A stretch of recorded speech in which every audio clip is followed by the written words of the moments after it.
मैं इतना कहना चाहूँगी, उनका द्वेष नरेंद्र मोदी के खिलाफ हो सकता है, लेकिन गरिमा विहीन टिप्पणी प्रधानमंत्री पद के लिए ना हो, इससे संसद भी आहत होता है। एक ही सांसद था जिसने भारत तेरे टुकड़े होने के इस वाक्य का समर्थन सदन से बाहर किया। सदन को संबोधित करने वाले जितने भी व्यवस्थाएं हैं, उस पर पूर्व वक्ता गौरव गोगोई जी ने जो आपत्तिजनक टिप्पणियां की हैं, मैं आपसे आग्रह करती हूं कि उन आपत्तिजनक टिप्पणियों को आप एक्सपंज करने की कृपा करें। दूसरा सर, बार बार सदन की कार्रवाई और पीठ के द्वारा दिए गए जितने आदेश हैं, उनका जिस प्रकार से यहाँ पर उस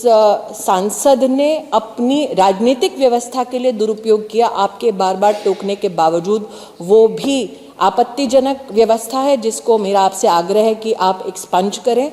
मेरा दूसरा आग्रह सर, इस लोकतंत्र की ये गरिमा है कि प्रधानमंत्री पद पर राष्ट्र के हमारे नागरिक चुनकर एक व्यक्ति को विद्यमान करते हैं।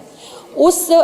पद के लिए, उस गरिमामय पद के लिए महाराज शब्द की जो उपाधि आज यहाँ पर एक सदन में सदस्य ने इस्तेमाल की, उसको भी आप एक्सपंज करें। और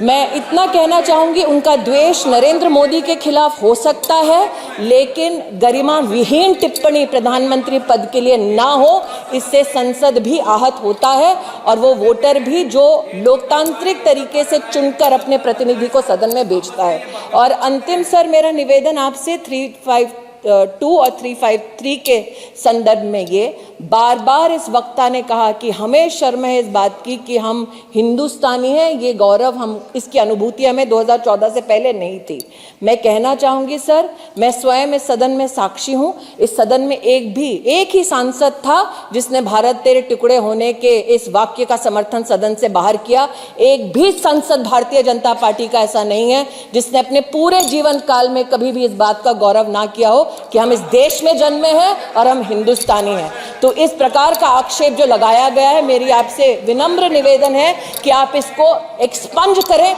या अपनी राजनीति बाहर करते रहें, लेकिन राष्ट्रनीति का अपमान इस सदन में नहीं होगा।